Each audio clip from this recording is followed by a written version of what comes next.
ನಮಸ್ತೆ ಸ್ನೇಹಿತರೆ, divine light spiritual academy YouTube ಚಾನಲ್ಗೆ ಸ್ವಾಗತ ಸುಸ್ವಾಗತ. PSSM ಸಂಸ್ಥಾಪಕರಾದ ಬ್ರಹ್ಮರ್ಷಿ ಪಿತಾಮಹ ಡಾಕ್ಟರ್ ಸುಭಾಷ್ ಪತ್ರಿಜಿಯವರ ಪಾದಕಮಲಗಳಿಗೆ ನಮಸ್ಕರಿಸೋಣ. ಆತ್ಮದ ಸುಂದರವಾದ ಈ ಪಯಣದ ಬಗ್ಗೆ ನಮಗೆಲ್ಲ ಜ್ಞಾನ ಪ್ರಸಾದಿಸಿದ ಭೃಗು ಮಹರ್ಷಿ ಮತ್ತು ಅತ್ರಿ ಮಹರ್ಷಿಗಳಿಗೆ ಕೋಟಿ ಕೋಟಿ ಆತ್ಮವಂದನೆಗಳನ್ನು ತಿಳಿಸೋಣ. ಸ್ನೇಹಿತರೆ, ರೂಪಾಜಿಯವರಿಗೂ ಕೋಟಿ ಕೋಟಿ ಆತ್ಮವಂದನೆಗಳನ್ನು ತಿಳಿಸೋಣ. ಹಿಂದಿನ ವಿಡಿಯೋದಲ್ಲಿ ಆತ್ಮವು ಶರೀರವನ್ನು ತ್ಯಜಿಸುವ ಮುನ್ನ ನಡೆಯುವ ಸಿದ್ಧತೆಗಳ ಬಗ್ಗೆ ನಾವು ತಿಳಿದುಕೊಂಡೆವು. ಈ ವಿಡಿಯೋದಲ್ಲಿ ಭೂಮಿಯಲ್ಲಿ ಪ್ರಚಲಿತದಲ್ಲಿರುವ ಪ್ರತಿಯೊಂದು ಜೀವಿಯು ಅಣುಗಳ ಸಮ್ಮಿಲನದಿಂದ ಯಾವ ರೀತಿ ಸೃಷ್ಟಿಯಾಗುತ್ತದೆ ಎಂಬುದನ್ನು ತಿಳಿಯೋಣ. ಸ್ನೇಹಿತರೆ, ಭೂಮಿಯಲ್ಲಿ ಪ್ರಚಲಿತದಲ್ಲಿರುವ ಪ್ರತಿ ಭೌತಿಕ ಜೀವಿಯು ಅಣುಗಳಿಂದ, ಅಂದರೆ ಅನೇಕ ಅಣುಗಳ ಸಮ್ಮಿಳಿತದಿಂದ ಸೃಷ್ಟಿಯಾಗಿದೆ. ಈ ಅಣುಗಳು ಪರಮಾಣುಗಳಿಂದ ಕೂಡಿವೆ. ಈ ಅಣು ಪರಮಾಣುಗಳ ರಚನೆ ಭೌತಿಕ ನೇತ್ರಗಳಿಂದ ಕಾಣಲು ಅಸಾಧ್ಯ. ಈ ಅಣುಗಳ ಸೃಷ್ಟಿಯೂ ಕೂಡ ಆತ್ಮದ ಶಕ್ತಿಯಿಂದಲೇ ನಡೆಯುತ್ತದೆ. ಆತ್ಮದ ಶಕ್ತಿಯು ಎಷ್ಟೋ ಅಣು ಪರಮಾಣುಗಳ ಜೀವಿತವನ್ನು ಸಕ್ರಿಯಗೊಳಿಸುತ್ತದೆ. ಇಂತಹ ಅನೇಕ ಅಣುಗಳ ಸಂಯೋಗದಿಂದ ಒಂದೊಂದು ಭೌತಿಕ ಜೀವಿಯ ರೂಪ ಸೃಷ್ಟಿಯಾಗುತ್ತದೆ. ಹೀಗೆ ಸೃಷ್ಟಿಯ ಪ್ರಥಮ ಕ್ರಿಯೆಯಲ್ಲಿ ಪಾಲ್ಗೊಂಡ ಆತ್ಮಗಳು ಕ್ರಿಮಿ ಕೀಟಗಳಿಂದ ಹಿಡಿದು ಪ್ರಾಣಿ ಪಕ್ಷಿಗಳ ಶರೀರಗಳನ್ನು ಪಡೆಯುತ್ತಾ ಅನೇಕಾನೇಕ ಪಾಠಗಳನ್ನು ಪಠಿಸಿದರೂ ಅವುಗಳಲ್ಲಿನ ಸತ್ಯವನ್ನು ಅರಿಯುವ, ತಮ್ಮ ಮೂಲ ರೂಪವನ್ನು ಕುರಿತು ತಿಳಿಯುವ ಸಾಮರ್ಥ್ಯ ಇರುವುದಿಲ್ಲ. ಅವು ಕೇವಲ ಹುಟ್ಟು ಸಾವಿನ ಜೀವನ ಕ್ರಮದಲ್ಲಿ ಸಾಗುತ್ತಿರುತ್ತದೆ. ಇಷ್ಟೆಲ್ಲ ಆದರೂ ಆ ಪಾತ್ರಗಳ ಕುರಿತಾದ ಅನುಭವ ಜ್ಞಾನ ಮಾತ್ರ ಆತ್ಮದಲ್ಲಿ ಶೇಖರಿಸಲ್ಪಡುತ್ತದೆ. ಪ್ರಾಣಿ ಪಕ್ಷಿಗಳ ಪಾತ್ರವನ್ನು ನಿರ್ವಹಿಸುವ ಆತ್ಮಗಳು ಬೇರೆಯದೇ ರೂಪದ್ದೇನಲ್ಲ. ಪ್ರತಿ ಜೀವದಲ್ಲಿನ ಆತ್ಮದ ರೂಪ, ಗುಣ, ಸಾಮರ್ಥ್ಯಗಳು ಒಂದೇ ರೀತಿಯದ್ದೇ ಆಗಿದ್ದು ಬದಲಾಗುತ್ತಿರುತ್ತದೆ. ಈ ಶಕ್ತಿ, ಭಾವ, ಬುದ್ಧಿಯ ಜೀವನದ ಮೇಲಿನ ಪರಿಣಾಮಗಳೇ ಜೀವಿತಾವಧಿಯ ವಿವಿಧ ಆಯಾಮಗಳನ್ನೊಳಗೊಂಡ ಅನುಭವಗಳು. ಪ್ರಾಣಿ ಪಕ್ಷಿಗಳ ಸಾಮ್ರಾಜ್ಯದಲ್ಲಿ ಕೋಟ್ಯಾಂತರ ರೀತಿಯ ಜೀವಜಂತುಗಳು ಪಾತ್ರ ನಿರ್ವಹಿಸುತ್ತವೆ. ಅವುಗಳಲ್ಲಿ ಮಾನವನೂ ಒಂದು.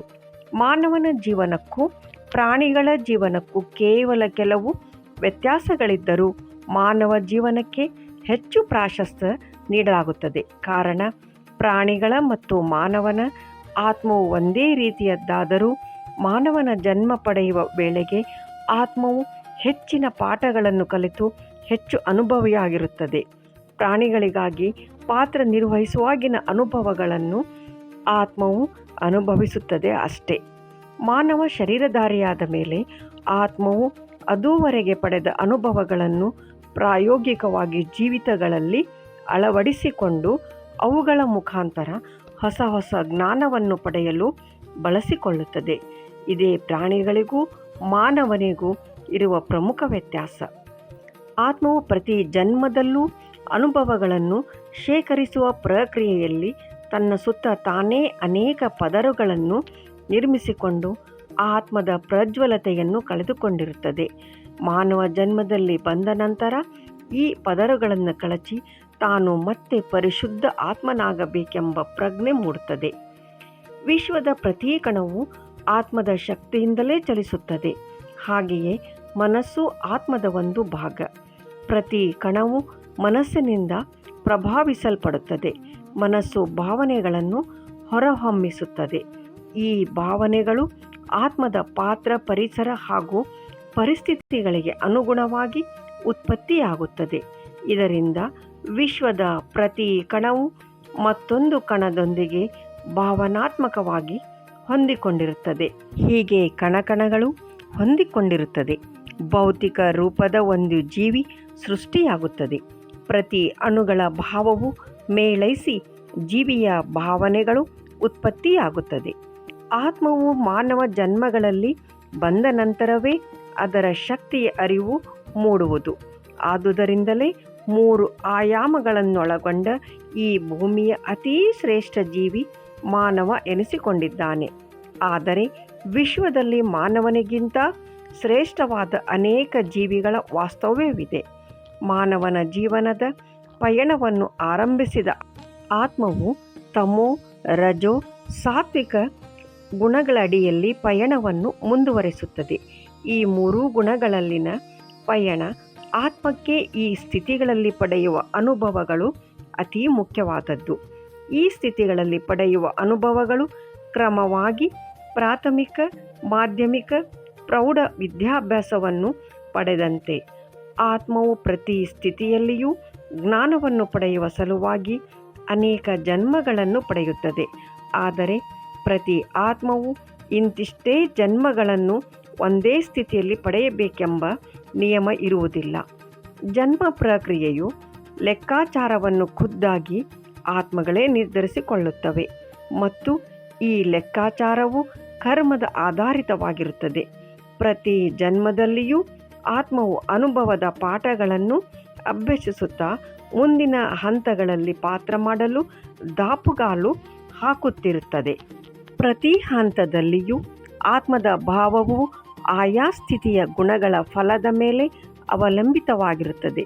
ಪ್ರಥಮವಾಗಿ ಮಾನವ ಜನ್ಮ ಪಡೆಯುವ ಆತ್ಮವು ತಮೋಗುಣದ ಸ್ಥಿತಿಯಿಂದ ತನ್ನ ಜೀವಿತವನ್ನು ಪ್ರಾರಂಭಿಸುತ್ತದೆ. ತಮೋಗುಣವೆಂದರೆ ನೀಚ ಪ್ರವೃತ್ತಿಯ ಜೀವನ ಕ್ರಮ. ರಜೋಗುಣವೆಂದರೆ ಅರಿಷಡ್ ವರ್ಗದಿಂದ ಕೂಡಿದ ಜೀವನ ಕ್ರಮ. ಸಾತ್ವಿಕ ಗುಣವೆಂದರೆ ಉತ್ತಮ ಮಟ್ಟದ ಜೀವನ ಕ್ರಮ. ಒಂದು ಪ್ರಾಮುಖ್ಯತೆಯ ವಿಚಾರವೆಂದರೆ ಯಾವುದೇ ಸ್ಥಿತಿಯ ಜೀವನವು ಆಚರಣೆಯಲ್ಲಿದ್ದರೂ ಉಳಿದ ಎರಡು ಸ್ಥಿತಿಗಳೂ ಕೂಡ ಕ್ಷೀಣಸ್ಥಾಯಿಯಲ್ಲಿ ಆಚರಣೆಯಲ್ಲಿ ಇರುತ್ತದೆ. ಸಮಯ ಸಂದರ್ಭಗಳನುಸಾರವಾಗಿ ಉಳಿದೆರಡೂ ಸ್ಥಿತಿಯ ಗುಣಗಳು ಪ್ರಭಾವವನ್ನು ಬೀರುತ್ತವೆ. ಹೀಗೆ ಪ್ರಭಾವಗೊಂಡ ಮಾನವ ಜನ್ಮಗಳು ಅನೇಕಾನೇಕ ಅನುಭವಗಳನ್ನು ಆತ್ಮದಲ್ಲಿ ತುಂಬಿಸಿಕೊಳ್ಳುತ್ತಾ ಸಾತ್ವಿಕ ಗುಣದಲ್ಲಿ ಪಾತ್ರ ಮಾಡುವಾಗ ಕರ್ಮದ ಲೆಕ್ಕದಲ್ಲಿ ಸಾಕಷ್ಟು ಬಿಡುಗಡೆ ಹೊಂದಿದಾಗ ತನ್ನ ಸತ್ಯ ಸ್ವರೂಪದ ಬಗ್ಗೆ ತಿಳಿಯುವ ಹಂಬಲ ಮೂಡುತ್ತದೆ. ಹಂಬಲಿಕೆ ಮೂಡುವುದು ಸಹಜ ಪ್ರಕ್ರಿಯೆ. ಆದರೆ ಅದರ ಜಾಡನ್ನು ಹಿಡಿದು ಸತ್ಯಾನ್ವೇಷಣೆಯಲ್ಲಿ ತೊಡಗುವಿಕೆಯಲ್ಲಿ ಮಾತ್ರ ಮಾನವನ ಪ್ರಯತ್ನ ಪ್ರಮುಖವಾದದ್ದು. ಈ ಹಂಬಲ ಪ್ರಾರಂಭವಾದ ತಕ್ಷಣವೇ ಪ್ರಯತ್ನವು ಮೊದಲಾಯಿತೆಂದರೆ ಸಾಧನಾ ಪಥದಲ್ಲಿ ಶೀಘ್ರವಾಗಿ ಮುನ್ನಡೆಯಬಹುದು. ಇಲ್ಲದಿದ್ದ ಪಕ್ಷದಲ್ಲಿ ಹಂಬಲತೆ ಮೂಡಿದ ಅನೇಕ ಜನ್ಮಗಳವರೆಗೂ ಪ್ರಯತ್ನವನ್ನು ಮೊದಲಿಡುವವರೆಗೂ ಸುಮ್ಮನೆ ಜನ್ಮ ಪ್ರಕ್ರಿಯೆಯಲ್ಲಿ ಪಾಲ್ಗೊಳ್ಳುತ್ತಿರಬೇಕು. ಎಷ್ಟು ಹೆಚ್ಚು ಜನ್ಮಗಳಲ್ಲಿ ಪಾತ್ರ ಮಾಡುವಿರಿ ಎಂಬುದು ಹೆಗ್ಗಳಿಕೆಯಲ್ಲ, ಎಷ್ಟು ಪ್ರಮಾಣದಲ್ಲಿ ಸತ್ಯಾನ್ವೇಷಣೆಯಲ್ಲಿ ತೊಡಗುವಿರಿ ಎಂಬುದು ಹೆಮ್ಮೆಯ ವಿಷಯವಾಗಿದೆ. ನೀವಂತೂ ಈಗ ಸತ್ಯಾನ್ವೇಷಣೆಯಲ್ಲಿ ತೊಡಗಿರುವಿರಿ. ಇಲ್ಲವಾದಲ್ಲಿ ಈ ಆತ್ಮಜ್ಞಾನದ ಬಗ್ಗೆ ನಿಮಗೆ ತಿಳುವಳಿಕೆ ಬರುತ್ತಿರಲಿಲ್ಲ. ನೀವು ನಿಜವಾದ ಸತ್ಯಾನ್ವೇಷಕರಾಗಿದ್ದರೆ ಸಾಧನಾ ಪಥದಲ್ಲಿ ಮುನ್ನಡೆಯಲು ಇಚ್ಛಿಸುತ್ತಿರುವರಾದರೆ ಬನ್ನಿ ನಮ್ಮೊಂದಿಗೆ. ಇಲ್ಲಿಗೆ ವಿಡಿಯೋ ಮುಗಿಸೋಣ ಸ್ನೇಹಿತರೆ. ಮುಂದಿನ ಭಾಗದಲ್ಲಿ ಅಂದರೆ ಮುಂದಿನ ವಿಡಿಯೋದಲ್ಲಿ ತಮೋ ರಜೋಗುಣಗಳನ್ನು ದಾಟಿ ಸಾತ್ವಿಕ ಗುಣದ ಸ್ಥಿತಿಯಲ್ಲಿ ಹೇಗೆ ಹೆಚ್ಚಿನ ಜ್ಞಾನವನ್ನು ಪಡೆಯಬಹುದು ಎಂಬುದರ ಬಗ್ಗೆ ತಿಳಿಯೋಣ ಸ್ನೇಹಿತರೆ. ಈ ಅದ್ಭುತವಾದ ಜ್ಞಾನ ಪ್ರಸಾದಿಸಿದ ಮಹಾತ್ಮರಿಗೆ ಕೋಟಿ ಕೋಟಿ ಆತ್ಮವಂದನೆಗಳನ್ನು ತಿಳಿಸೋಣ ಸ್ನೇಹಿತರೆ. ವಿಡಿಯೋ ಲೈಕ್ ಮಾಡಿ, ಶೇರ್ ಮಾಡಿ, ನಿಮ್ಮ ಅನಿಸಿಕೆಗಳನ್ನು ಕಮೆಂಟ್ ಬಾಕ್ಸ್ನಲ್ಲಿ ತಿಳಿಸಿರಿ. ಎಲ್ಲರಿಗೂ ಶುಭವಾಗಲಿ. ಸರ್ವೇ ಜನ ಸುಖಿನೋ ಭವಂತು. ಸಮಸ್ತ ಸನ್ಮಂಗಲಾನಿ ಭವಂತು. ಓಂ ಶಾಂತಿ, ಓಂ ಶಾಂತಿ, ಓಂ ಶಾಂತಿ.